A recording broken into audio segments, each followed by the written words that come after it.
Hello everyone, आप सभी का स्वागत है बिहार दरोगा मेंटरशिप प्रोग्राम में। इस लेसन में मैं बात करूंगा कि इस एग्जामिनेशन की तैयारी का शुरुआत कैसे करें।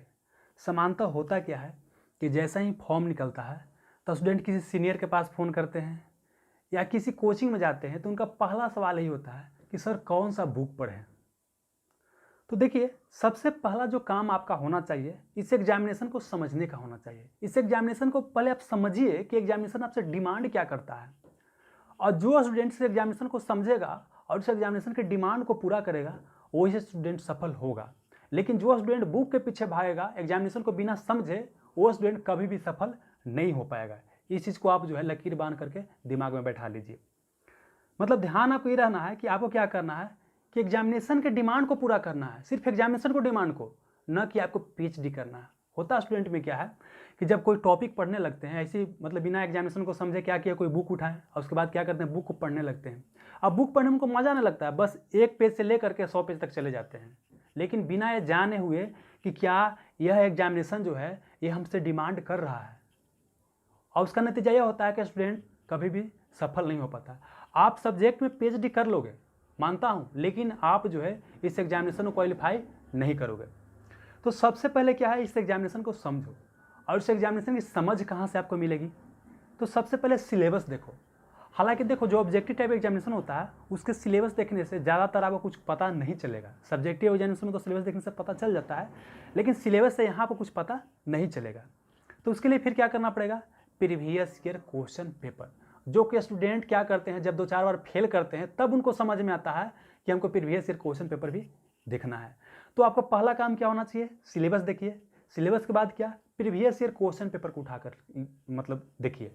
अगर आप दरोगा का एग्जामिनेशन की तैयारी कर रहे हैं तो दरोगा का देखिए, या दूसरे एग्जामिनेशन की तैयारी कर रहे हैं तो दूसरे एग्जामिनेशन का देखिए, ठीक है।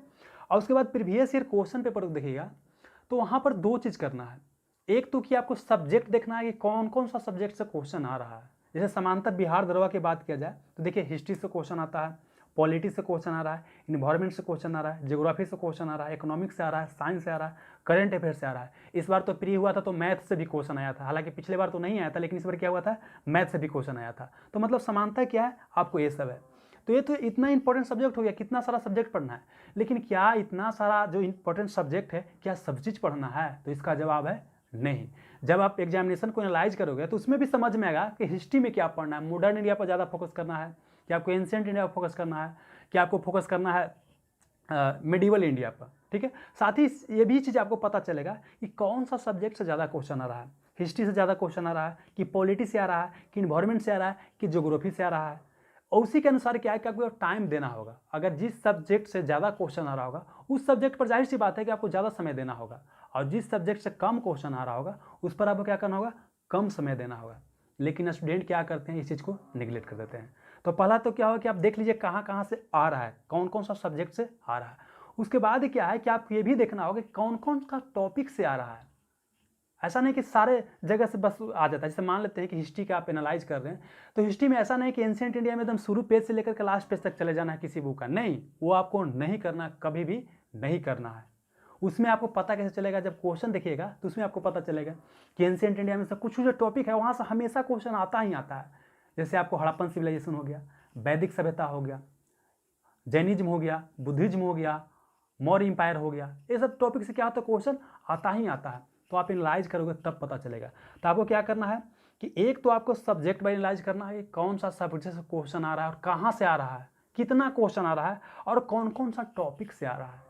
और जब ऐसे करोगे तब जा करके है कि एग्जामिनेशन को आप समझो कि बिल्कुल आप समझ गए हैं, और उसके बाद जब तैयारी करोगे तो आपको एग्जामिनेशन को क्वालिफाई करने में ज़्यादा समय नहीं लगेगा, ठीक है।